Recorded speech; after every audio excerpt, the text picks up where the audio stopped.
Welcome to my short plyometric video. This video is to provide a short justification of the overall aim of plyometrics and to provide pre-progressive demonstrations of possible plyometric techniques.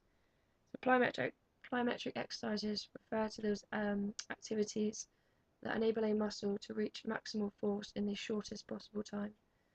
So the purpose of plyometric exercises should be to increase the power of subsequent movements by using both the natural elastic components of the muscle, tendon and the stretch reflex. So in order for all these components to be incorporated into the movement, the exercise must include three distinct phases. Now the first phase is the eccentric phase. Now this should involve the preloading of the agonist muscle group or muscle. This then should go into the amerization phase. So this is the stage between the eccentric phase and the concentric phase, and it must be as short, sharp and explosive as possible. And then this must go into the concentric phase, which is the final phase when the muscle has shortened. So the techniques within this video are all related to football. Therefore, when performing the plyometric drills, they should be as dynamic and explosive as possible. Now this is to allow for the athlete to become more efficient in the game-related situations. So for example, it will improve an athlete's vertical jump height. So this will enable them to outjump opponents when challenging for headers or when a keeper is, for example, coming out to claim a ball. And it can also improve their ability to change direction more explosively and efficiently, which will enable them to be able to track back and defend more effectively and quicker. So the first football related plyometric drill in this video is the depth jump. So this technique is of a higher intensity, and the overall aim is for the athlete to step off the box with as minimal contact time with the floor as possible, and then explode vertically up into the air by utilising both arms to extend the height of the jump.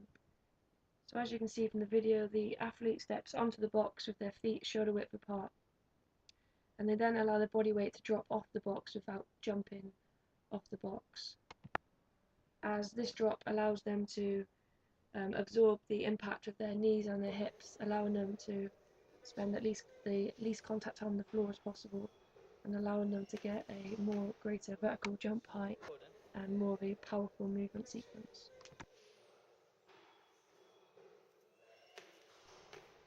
So the second exercise and the first progression from the depth jump is the depth jump to second box.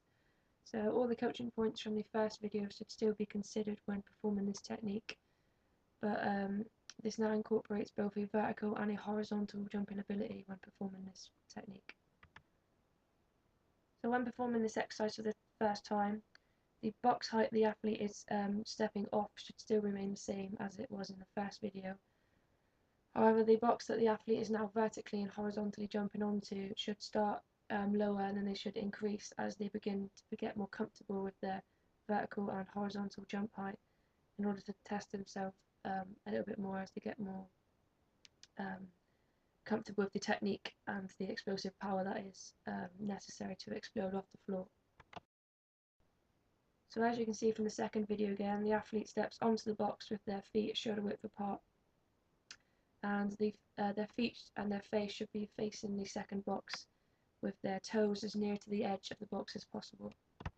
They should then again allow their body weight to just drop off the box and then absorb the impact and the force with their knees and hips, and then they should allow them to explosively power off the floor, both horizontally and vertically, up onto the second box. So again, during this technique, the emphasis is on producing power. So this means that the athlete should spend as minimal contact time with the floor as possible. So then, upon contact and landing onto the second box, they should again absorb the impact by allowing their hips to drop back and allowing that to absorb the impact and the force. And they should then allow themselves to stabilise and maintain their balance before carefully stepping back off the box and beginning the technique again. The third exercise and the next progression is the depth jump over the second box. Now this technique is of a higher intensity and should only be performed by more experienced athletes depending on their ability. So the coaching points still remain the same from the previous two videos, but there is more of an emphasis on the actual horizontal jump distance as well as the vertical jumping ability of the athlete. So again, for this technique, the athlete should step up onto the box with their feet shoulder width apart. They should then allow their body weight to drop off the box without jumping. Again, upon contact with the floor, they should allow their hips to sit back in order to absorb the impact. They should then explode and power both vertically and horizontally off the floor with, again, as the minimal contact on the floor as possible. So again, the distance and the actual height of the box should begin smaller, and then this can increase as the ability of the athlete starts to increase. So once the athlete has powered off the floor and over the second box, they should then again allow their hips to sit back in order to absorb the impact upon landing. So this is to make sure that their knees stay aligned and that they don't begin to drift over their toes and internally or externally rotate. The final factor to consider is the fact that they should also utilize their arms in order to power up over the box as well. So studies have shown that within football, plyometric should be incorporated 12 months of the year, but the intensity and the duration of the sessions should depend upon the time at which the athlete is during their season. So during pre-season, the athlete should complete a higher intensity plyometric sessions. So these should incorporate at least 2 to 3 sessions per week, and these sessions should be of a higher intensity than they would be during the season or in the off-season. So this could be achieved by increasing things such as the box height, the speed at which the drills are performed, or doing things such as single limb leg work or arm work. However, they should allow adequate rest in order to incorporate their other training regimes such as their normal day-to-day football training drills and their other strict conditioning sessions they would have to complete alongside their plyometrics training.